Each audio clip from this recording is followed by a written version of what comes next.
Mi nombre es Francisco Chávez Lorenzo, soy médico radiólogo con alta especialidad en imagen e intervención en mama. Hoy vamos a abordar el tema de la patología benigna de la mama. ¿Okay? Bueno, antes un poco de epidemiología. Estos datos fueron tomados del Consenso Mexicano sobre el Diagnóstico y Tratamiento de Cáncer Mamario de Colima de este año. ¿Okay? El cáncer de mama es el tumor maligno más frecuente en mujeres en México y en el mundo. Es la primera causa de muerte por cáncer y es responsable del 17% de mortalidad asociada a neoplasia maligna.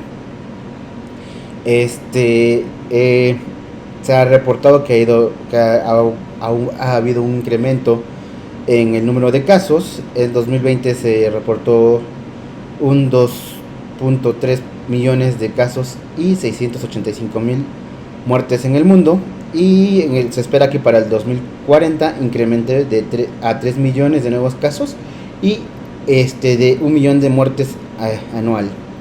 Este incremento se ha visto más en países de bajos o medianos recursos, y donde se ha observado que se encuentra el 45% de nuevos casos y el 55% de muertes.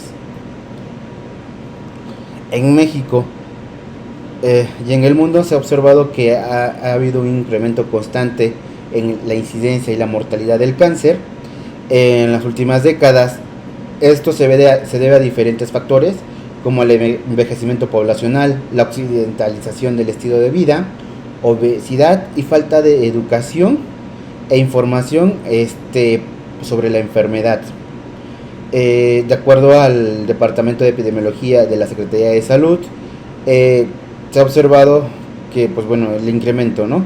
En el año 2000 se reportaba de 10.7 casos por cada 100,000 habitantes a un incremento de 39.5 casos por cada 100,000 habitantes en 2020.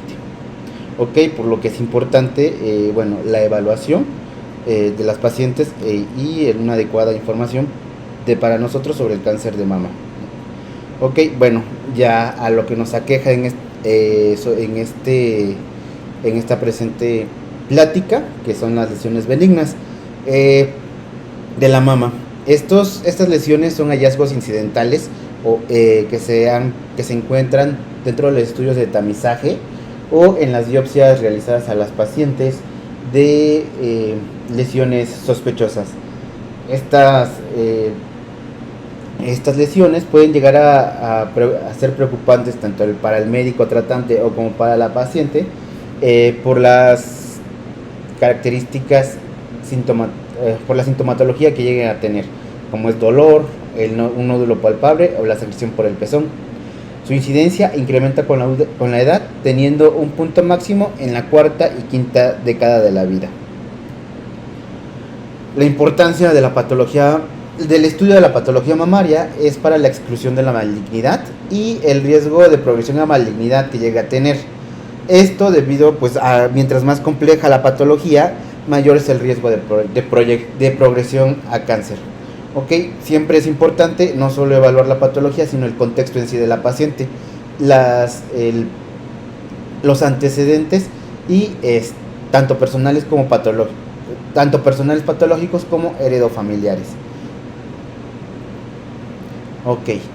La patología mamaria de la mama la patología benigna mamaria se puede clasificar de acuerdo a las características histopatológicas que se reportan como lesiones no proliferativas, lesiones proliferativas sin atipia o con atipia o lesiones diversas.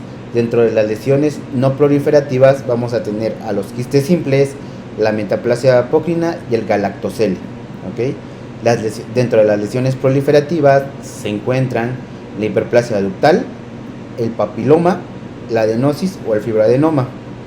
Mientras que en lesiones diversas encontramos la necrosis grasa, los lipomas o los amartomas. Los quistes. Los quistes son las lesiones más frecuentes encontradas dentro de los estudios de tamizaje que se realizan a las pacientes. Estos se dan por una excesiva distensión de la unidad terminal ductolo-biliar. pueden clasificarse de acuerdo a las características por imagen en quistes simples, complejos o complicados. ¿Ok? ¿Cómo se van a observar estos quistes? Los quistes simples en el estudio de ultrasonido se observan como nódulos circunscritos, anecoicos, que presentan reforzamiento acústico posterior, mientras que en la mastografía pueden presentarse como nódulos circunscritos, iso o hiperdensos al parénquima adyacente, sin otros hallazgos asociados. Los quistes complejos y los quistes complicados. Bueno, los quistes complejos son igual nódulos circunscritos, pero estos llegan a presentar ecos finos en el interior y también presentan reforzamiento acústico posterior, mientras que los quistes complicados, estos quistes presentan nódulos intramurales o septos en el interior. ¿Ok? Bueno, la siguiente patología es el galactocele. El galactocele es la lesión benigna más frecuente observada en mujeres lactantes. Este se origina por una dilatación del conducto, la cual va a estar rodeada de una pared fibrosa y va a presentar un componente inflamatorio importante. De acuerdo a su composición, se van a hacer los hallazgos que vamos a observar en los estudios de imagen. Va a estar compuesto por proteínas, grasa o lactosa. Ok, como observamos en el presente estudio, tanto de mastografía como de ultrasonido, un nódulo circunscrito, heterogéneo, por un área líquida y un área de grasa. Esto se da por la mayor densidad del líquido. ¿Ok? Con el tiempo, en estudios de seguimiento, estas lesiones tienen que desaparecer. Y pues bueno, y también con el antecedente de la paciente que esté lactando, llegamos a la conclusión de que es un galactocele. La siguiente lesión es la metaplasia apócrina. Esta es una alteración epitelial que ocurre en la unidad ducto-lobular terminal de la mama. La incidencia incrementa con la edad, pero es común encontrarlas en la cuarta y quinta década de la vida. ¿Ok? El siguiente pictograma refiere o trata de explicar lo que pasa en la metaplasia apócrina. En la metaplasia apócrina, bueno, primero, como sabemos, los lobulillos van a estar recubiertos por un epitelio cúbico. En la metaplasia, este epitelio cúbico se va a ser reemplazado por un epitelio cilíndrico, el cual va a producir líquido y va a provocar dilatación de los lobulillos. Estos lobulillos pueden llegar a confluir entre sí y formar dilataciones quísticas muy importantes. ¿Ok? Bueno, en la mastografía, como se van a observar, pueden ser nódulos isodensos o microlobulados asociados o no a calcificaciones, mientras que en el ultrasonido son quistes agrupados con septos en el interior que presentan realce acústico posterior. ¿Ok? Este estudio de mastografía en proyección oblicuo medio lateral con conos de magnificación y compresión, un nódulo microlobulado isodenso al parénquima mamario localizado hacia la región axilar, el cual por sus características pues es sospechoso. Al realizarse el estudio de ultrasonido con rastreo intencionado en región axilar, se observó un grupo de quistes los cuales presentaban reforzamiento acústico posterior, a los cuales se les realizó la biopsia en la cual se reportó la metaplasia apócrina. ¿Ok? Bueno, la siguiente patología es la hiperplasia ductal. Como sabemos, los ductos y lobulillos van a estar recubiertos por un epitelio ductal y una capa mioepitelial. Cuando hay un aumento en el número de células que recubren los ductos y lobulillos, vamos a tener una hiperplasia, y de acuerdo a las características histológicas que lleguen a tener estas células, puede clasificarse como una hiperplasia simple o una hiperplasia ductal atípica. Igual, de acuerdo a su localización, puede ser lobulillar o ductal.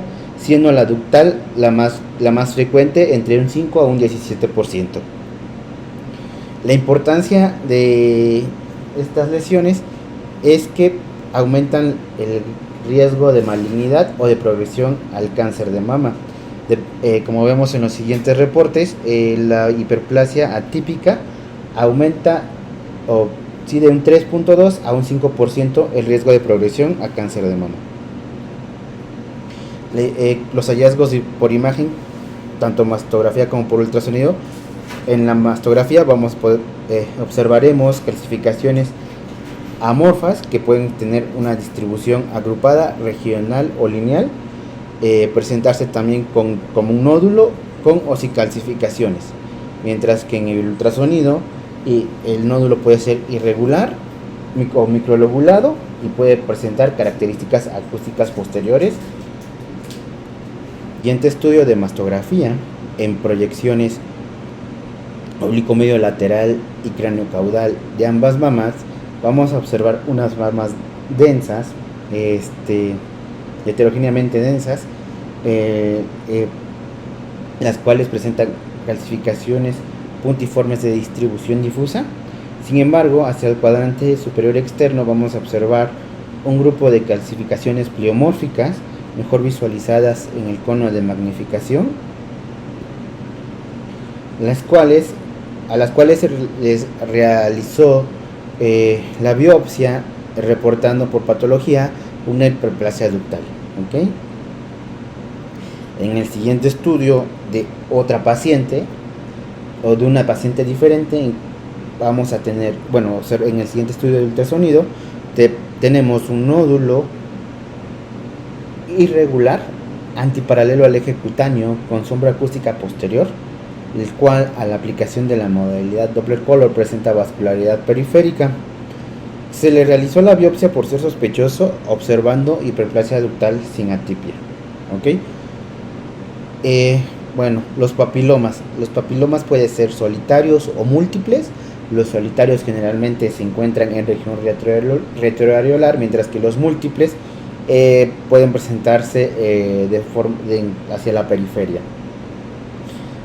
Los papilomas solitarios pueden cursar con una clínica de secreción por el pezón y generalmente se presentan en pacientes perimenopáusicas, mientras que los papilomas múltiples pueden presentar como masas palpables y pueden presentar asociación a atipia o a malignidad. ¿Okay? Por imagen pueden encontrarse en la mastografía ser normales o presentarse si la papiloma es simple o al ser múltiples como nódulos circunscritos que pueden estar asociados a calcificaciones.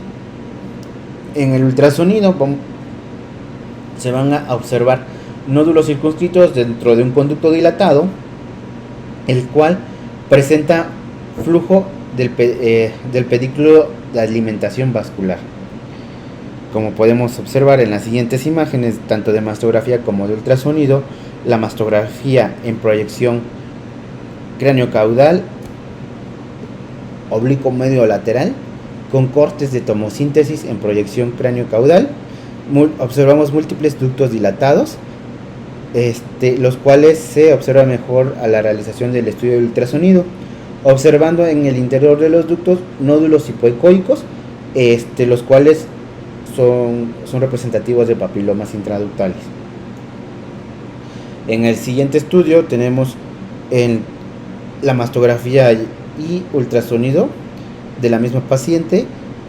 Podemos observar en la mastografía con proyección oblicuo medio lateral y cráneo caudal múltiples nódulos circunscritos issodensos, los cuales en el estudio de ultrasonido se encuentran dentro de un ducto dilatado, reportándose como papilomas intraductales. Ok, la siguiente patología es la adenosis. La adenosis afecta al componente glandular. Su característica más es que produce un aumento en el número de los conductos y acinos dentro del ovulillo. La clínica, generalmente se presenta en pacientes perimenopáusicas. Lo importante es que puede coexistir con procesos proliferativos tanto benignos como malignos. Generalmente son asintomáticos o puede presentarse como una masa palpable. Y al coexistir, bueno, y al tener al poder coexistir con diferentes patologías, pues bueno, incrementa también el riesgo al desarrollo de carcinoma de 1.7 a 3.7%. De acuerdo a las características histológicas que tenga la lesión, se puede clasificar como esclerosante del conducto romo, microglandular o como un adenomiopitelioma. ¿Okay? Los hallazgos por imagen, bueno, pueden ser en la mastografía, puede presentarse como un nódulo circunscrito con calcificaciones amorfas, pleomorfas o botiformes, o también como una distorsión de la arquitectura. En el ultrasonido será un nódulo circunscrito o irregular que presenta sombra acústica posterior. Ok, bueno, en el presente estudio de ultrasonido de una paciente se observa un nódulo circunscrito hipoecoico con hallazgos mixtos posteriores, el cual a la aplicación de la modalidad Doppler Color presenta vascularidad periférica. A este nódulo se le realizó biopsia observando una adenosis esclerosante o reportando por patología una adenosis esclerosante. Bueno, en el siguiente estudio de una paciente diferente, tenemos una mastografía en proyecciones de ambas mamas, en proyecciones oblicuo medio lateral y cráneo caudal, con una densidad de tejido heterogéneo. En la mama derecha, hacia cuadrante superior externo, vamos a observar un grupo de calcificaciones pleomórficas, las cuales se observa mejor en el estudio en el cono de magnificación. En el rastreo de ultrasonido intencionado podemos observar un nódulo irregular, heterogéneo, con hallazgos acústicos posteriores mixtos, al cual no presenta flujo a la aplicación de la modalidad Doppler Color. El reporte de patología fue una adenosis esclerosante. La siguiente lesión igual es una lesión muy frecuente reportada en los estudios de imagen por tamizaje. Es el fibroadenoma. Son tumores fibroepiteliales benignos. Generalmente se presentan en pacientes jóvenes y son sólidos, móviles y no dolorosos. En el 15% de las pacientes puede presentarse como nódulos múltiples. Por ultrasonido vamos a observar un nódulo ovalado, circunscrito, hipo o isoecoico, mientras que en la mastografía igual son nódulos ovalados, circunscritos, pueden ser isodensos y están asociados a calcificaciones. Ok, bueno, igual lo importante de recordar que si en la mastografía están asociados a calcificaciones, en el ultrasonido vamos a observar un nódulo con una sombra acústica posterior muy importante. Bueno, tenemos aquí dos estudios de pacientes diferentes, la mastografía y el ultrasonido. La mastografía en proyección oblicuo medio lateral y cráneo caudal, tenemos nódulos circunscritos con calcificaciones anteriormente conocidas como en palomita de maíz. Actualmente, o bueno, de acuerdo a la nueva clasificación o a la nueva actualización del BIRADS, ya se va a dejar la nomenclatura de palomita de maíz para usar solamente calcificaciones gruesas. ¿Ok? Estas imágenes son muy representativas de lo que es un fibroadenoma. Mientras que en el ultrasonido, como observamos, es un nódulo circunscrito hipoecoico, el cual presenta hallazgos posteriores de un reforzamiento acústico posterior. Esto es muy representativo de un fibroadenoma. Otra lesión, bueno, igual benigna de la mama, es la necrosis grasa. La importancia de esta lesión es que puede llegar, en los estudios de imagen, puede llegar a simular malignidad por las características que tiene. Está asociado en un 65% a un traumatismo y puede presentarse como un nódulo firme que puede estar asociado o no a la retracción del pezón. O sea, no solo por imagen, también por clínica puede simular malignidad. En la mastografía puede presentarse como un quiste oleoso, también como calcificaciones gruesas o puntiformes, un nódulo espiculado o presentar asimetría focal. Mientras que en el ultrasonido como un nódulo hipoecoico que puede presentar una congenicidad heterogénea con sombra acústica posterior. En estos estudios, en estas proyecciones de mastografía con magnificación, tenemos dos imágenes representativas de los quistes oleosos. Son nódulos circunscritos con un anillo periférico hiperdenso y el centro radiolúcido. ¿Ok? Y bueno, en la siguiente imagen, el antecedente de la paciente es que cursó con un cáncer de mama al cual se le realizó cuadratectomía. Durante los estudios de seguimiento se observó este nódulo, el cual presentaba calcificaciones amorfas en el interior. Se le realizó el ultrasonido con rastreo intencionado, observando un nódulo ovoideo con calcificaciones en el interior y hallazgos mixtos posteriores. Por el antecedente de la paciente se le realizó la biopsia reportando una necrosis grasa. El siguiente estudio, la siguiente patología a revisar es el amartoma. Son lesiones benignas que se pueden desarrollar en diferentes órganos. Fue descrito por primera vez en 1971 y los hallazgos o las características con las que se va a presentar dependen del tejido predominante. Puede llamarse también como lipofibroadenoma, un fibroadenolipoma o como un adenolipoma.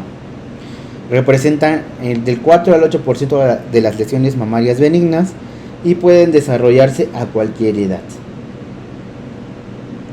En la clínica el 60% son subclínicos y a la exploración física, si llega a encontrarse, pueden ser nódulos redondos, ovalados y móviles. En la mastografía, tanto mastografía como ultrasonido, los hallazgos van a depender del tejido dominante. En la mastografía pueden presentar una pseudocápsula ya que desplazan el tejido mamario adyacente. Y en el ultrasonido, pues son nódulos heterogéneos circunscritos, paralelos al eje cutáneo y pues son avasculares. En este estudio de mastografía y de ultrasonido, la mastografía en proyección oblicuo medio lateral y cráneo caudal, observamos un nódulo circunscrito de densidad heterogénea por áreas de mayor y menor que pues es muy característico del amartoma. Y en el ultrasonido el nódulo igual es circunscrito, paralelo al eje cutáneo, la ecogenicidad es heterogénea, igual por el contenido fibroso y graso en el interior. ¿Ok? Bueno, en conclusión, las lesiones benignas de la mama pueden clasificarse de acuerdo a las características histológicas que lleguen a presentar. Ya los vimos en proliferativas, no proliferativas y en lesiones diversas. Lo importante es que mientras más compleja la lesión, mayor es el riesgo de proyección a malignidad. Sin embargo, el hecho de que la lesión esté presente no quiere decir que la paciente ya va a tener cáncer. Siempre hay que evaluar en un conjunto, englobar siempre los antecedentes tanto heredofamiliares y personales de la paciente para poder dar un adecuado seguimiento y tratamiento a la paciente por la lesión que presente. ¿Ok? Bueno, me gusta siempre aunar un poco al como brevario cultural. Las enfermedades siempre han estado relacionadas al arte desde la antigüedad. En este cuadro pintado por Andrea Vaccaro, un pintor italiano, tenemos a San Pedro y a Santa Águeda. Santa Águeda es la Virgen o en la cual las pacientes con cáncer de mama se